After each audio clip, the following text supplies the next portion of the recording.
تو میں یہ عرض کر رہا تھا اللہ نے اپنے حبیب صلی اللہ علیہ وسلم پہ 3 انعامات بتائے. یتیم تھے ٹھکانہ دیا, غریب تھے غنی کر دیا, اور علم نہیں تھا اللہ نے آپ کو کیا دیا؟ علم. اللہ نے یہ 3 بڑے بڑے انعامات بیان کر کے اللہ نے نبی صلی اللہ علیہ وسلم کو حکم دیا کہ ان تینوں انعامات کا آپ شکر ادا کریں. ان تینوں انعامات کا آپ کیا کریں؟ شکر ادا. کیسے؟ ہم جب شکر ادا کرنا چاہتے ہیں ہم کیا کہتے ہیں؟ اللہ تیرا شکر. ہم سمجھتے ہیں شکر ادا ہو گیا. اتنا کافی نہیں ہے. یہ بھی ضروری ہے کہ منہ سے بول دیں کہ اللہ کا شکر ہے, لیکن اتنا کافی نہیں ہے. اگر اتنا کافی ہوتا تو اللہ اپنے حبیب پر 3 انعام کر کے کہتا کہ اے نبی آپ شکر ادا کر دیں. زبان سے کیا کہہ دیں؟ الحمدللہ. نا نا نا. قرآن نے کہا آپ یتیم تھے, ہم نے آپ کو کی کفالت کا انتظام کیا, لہذا فَأَمَّا الْيَتِيمَ فَلَا تَقْهَرْ.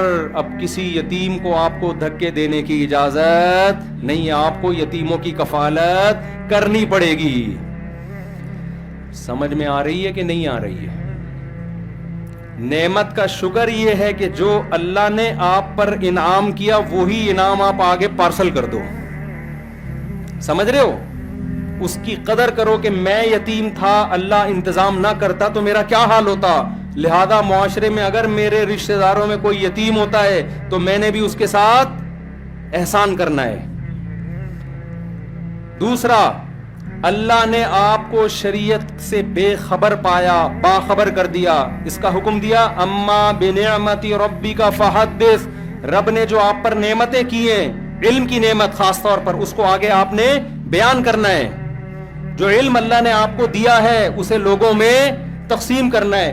علم کی نعمت کیا ہے کہ اس میں بخل نہ کرے انسان, چاہے وہ دین کا علم ہو یا دنیا کا علم ہو. آج کسی سے اس کے بارے میں اس کے پاس کوئی نالج ہو, آپ لینے کے لیے چلے جائیں, بعض لوگ سخی ہوتے ہیں, بعض گھنٹہ لگا دو کہ وہ آپ کو نالج نہیں دیں گے, اس کو یہ ڈر ہوتا ہے کہ یہ بھی نہ سیکھ جائے کہیں.